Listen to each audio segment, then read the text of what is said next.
This class is a community service elective. We're doing a food drive, collecting donations and giving to local organizations.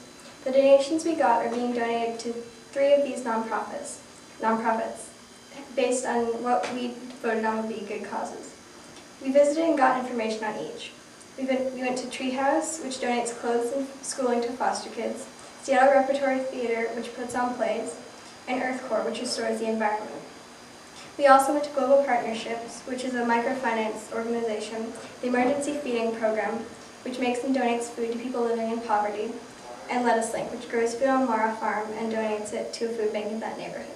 To evaluate each organization we visited or volunteered at, we needed to have a list of questions organized to see whether or not the non-for-profit was worth donating to.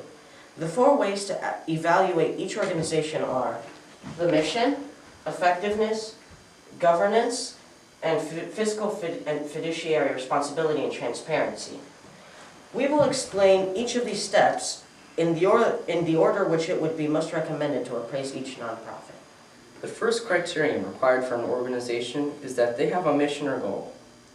Each organization we evaluated had a goal and a plan for the future. The organizations we evaluated had a defined mission and commitment towards it.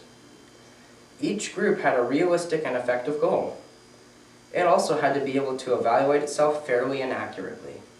Effectiveness, the second step you should use to appraise each nonprofit group, means how fast and efficient an organization is.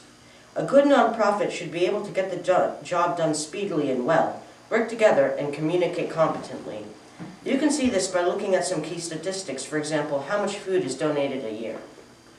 When we evaluated an organization, we also looked at how well that organization can maintain itself and its employees. The organization needed to have a sizable staff and a board of directors who made effective decisions. It also had to be able to handle its donations in a trustworthy way. The organization had to be open to discussion of its financial information. And last but not least, you should evaluate an organization's fiduciary fiscal responsibilities and transparency. Fiduciary responsibility basically means how much money a non-for-profit makes, and how much of that money goes towards the final mission. Fiscal responsibility is the most effective use of available resources for priority objectives and is subject to ongoing evaluation. Finally, transparency is how willing an organization is to share its financial information and other data. A good nonprofit handles its donor preferences well, shares all of its financial information, and, most importantly, has a high percentage of its income go to finance its mission. For example, almost every organization we visited gave us a long sheet of fiduciary information which included how much money it made a year, how much of it went to the final cause, and so on. When our entire class evaluated a group we visited, we made sure our decisions were based both on our criteria and the decisions of our class. We took time and care working with each of the organizations, making sure we know how each of the organizations worked.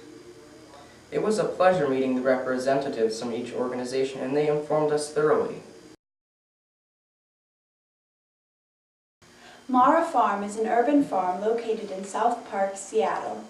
It is one of only 2 urban farms left in Seattle and is an integral part of the surrounding community. The 4-acre farm produces over 13,000 pounds of food per year and is shared by 5 organizations: Lettuce Link, Seattle Youth Garden Works, Concord Elementary, the Mien Community Garden, and the South Park Neighborhood Association. Our elective chose to volunteer with Lettuce Link, a not-for-profit farming program that aims to educate the Seattle community about local food production and food safety through gardening classes, pea patches, and free seeds and tools. Lettuce Link grows a wide variety of fruits and vegetables on site, including kale, basil, radishes, peas, tomatoes, cherries, carrots, and peppers. They also ask for gardeners to plant an extra row in their pea patches to donate food to food banks. In addition to the crops from Mara Farm, Lettuce Link also educates the community about their fruit trees through the Community Fruit Tree Harvest. When community fruit trees go unattended, thousands of pounds of fruit can fall to the ground and rot and go to waste, even though many poverty-stricken families would gladly eat them. Volunteers teach pruning and harvesting methods and harvest the fruit in exchange for a portion of the yield. The produce from the farm and the community is donated to local food banks. We volunteered for Lettuce Link on 2 separate days. Both days we had the good fortune of being harvesters, the most enjoyable job according to Sue, our leader. We collected fresh basil, Swiss chard, dinosaur kale, corn, and radishes. On the first day we picked 62 pounds of basil. As we harvested, we learned about farming techniques and the history of the farmers who founded Mara Farm. This healthy produce is very important to the South Park community, as South Park has no supermarkets, no farmers markets, and very limited access to fruits and vegetables through its 2 mini groceries. Lettuce Link is run by volunteers and is always interested in recruiting new hands, so if you enjoy gardening, they probably have a project for you. Hi, I'm here to tell you about Treehouse for Kids. Treehouse helps foster kids locally in King County. So, Washington state government doesn't reimburse foster parents enough to raise a foster child. It only gives them about 60% of what it takes to raise a child. So things like sports, summer activities, and multiple pairs of clothes get left out. And Treehouse makes up for these things.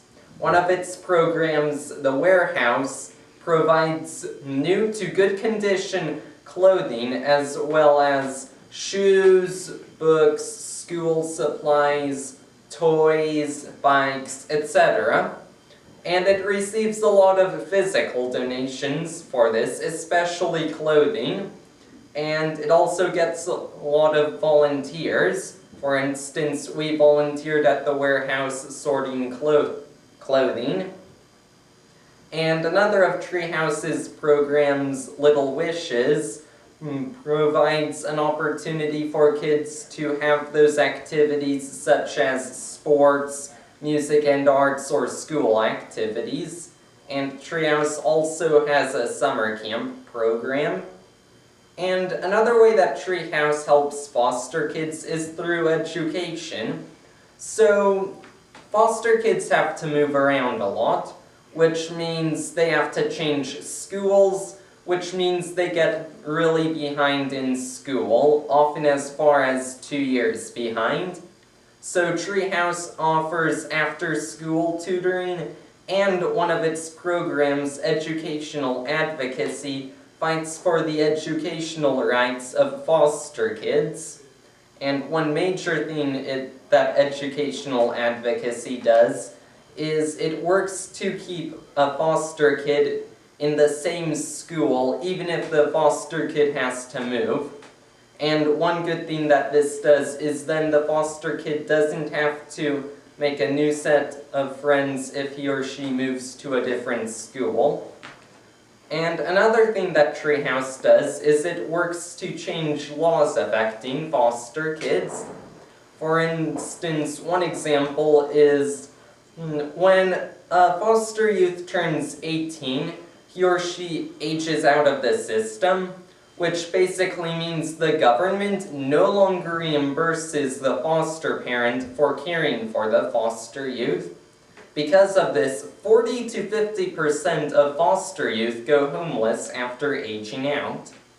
Now, because of Treehouse, when a foster youth turns 18, he or she will continue to receive government support if the foster youth is going to college, so they have that safety net to fall back on when they're at college, and that's extra incentive to go to college.